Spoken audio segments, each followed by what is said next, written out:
પુસ્તકનું નામ છે ધરતીનું સ્વર્ગ માં. માં વિશે તમે બધાએ વર્ષોથી ઘણું બધું સાંભળ્યું હશે.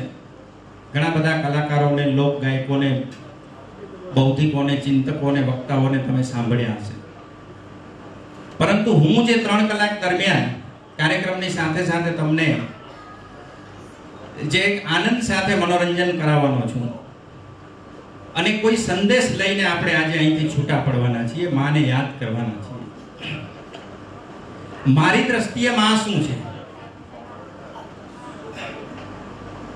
સાચું કહું તો સૌથી છે મહાન પ્યારી માં.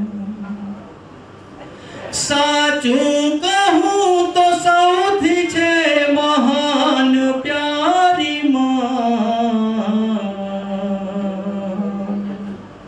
કુદરતનું એક અણમોલ છે વરદાન પ્યારી માં. અને આજે ચંદુભાઈએ માં વિશે પુસ્તક લખ્યું છે. પુસ્તકમાંથી આપણે માને જાણશું.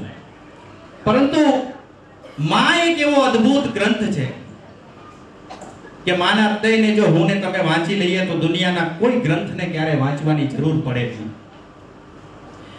વાંચો જો એનું દિલ કશું નહીં વાંચવું પડે.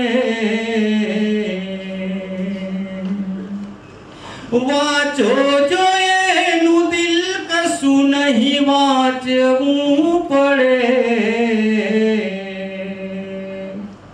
ગીતા છે, બાઇબલ છે કુરાન પ્યારી માં. કુદરતનું એક અણમોલ છે વરદાન પ્યારી માં. મંદિર છે, મસ્જિદ છે ચર્ચ ગુરુદ્વાર. મંદિર છે, મસ્જિદ છે ચર્ચ ગુરુદ્વાર. છે ભક્તિ આસ્થા શ્રદ્ધાનું સ્થાન પ્યારી માં. કુદરતનું એક અણમોલ છે વરદાન પ્યારી માં. અને હવેની જે પંક્તિઓ છે,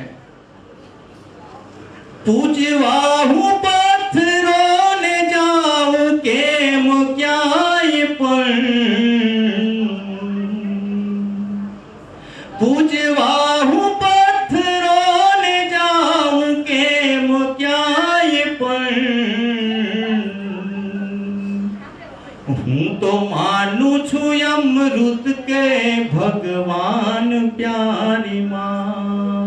હું માનું છું અમૃત છે ભગવાન પ્યારી